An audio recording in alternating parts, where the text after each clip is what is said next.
चलिए दोस्तों, बात करते हैं इस एक और क्वेश्चन के बारे में। इस क्वेश्चन में एग्जामिनर ने कहा है determine the value of x, यानी एक्स की वैल्यू बतानी है, इसको सॉल्व करना है। देखिए, अगर आपको थोड़ी बहुत फॉर्मूले पे भी कमांड है तो डेफिनेटली आप इस क्वेश्चन को सॉल्व नहीं करेंगे, आप इसका आंसर ओरली निकालेंगे। कैसे, जरा देखिए यहाँ पर। अगर मैं इसको 2 से डिवाइड करूँ तो ये 2 निम 18, 2 निम 18, 2 चौक 8 और 2 तिये 6, यानी कि ये वाली वैल्यू के बराबर बन रहा है।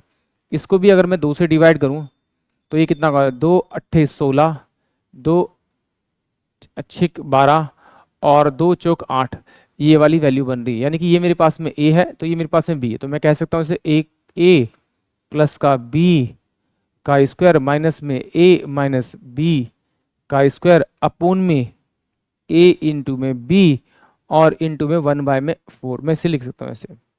जब मैं इसको सिंप्लीफाई करूंगा तो यहाँ पर देखिए इसका फॉर्मूला खोलूंगा तो ये मेरे पास में ए का स्क्वायर प्लस में बी का स्क्वायर प्लस में 2ab आएगा माइनस का, फिर यहाँ a का स्क्वायर प्लस में b का स्क्वायर और ये माइनस का 2ab आएगा और अपोन में ये आ जाएगा a इंटू में b इंटू में 4।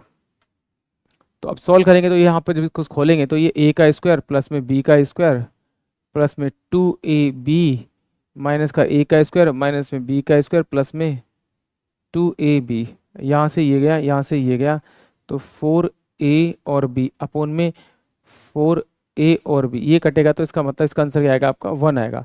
यानी कि ऑप्शन ए जो है वो इस क्वेश्चन के लिए करेक्ट है। बट आपको इतना लंबा भी नहीं करना, आपको सिंपल सा क्या देखना है, आपको यहाँ पर ध्यान देना है कि ये मेरे पास में a और ये प्लस में आपका b बन रहा है, यानी कि आपका a प्लस का b अगर यहाँ पर बन रहा है, यहाँ बीच में माइनस का निशान है और a माइनस का b बन रहा है और नीचे अगर a इंटू में b है, तो इसका मतलब है कि इसका ऑलवेज जो आंसर आएगा वो 4 आएगा। बट नीचे से 2 4 मेरे, यहाँ से 2 मेरा आएगा और यहाँ से 2 आएगा, तो यानी कि 4 मेरा नीचे आएगा, तो इस 4 से अगर आप डिवाइड करेंगे तो आपका 1 आएगा।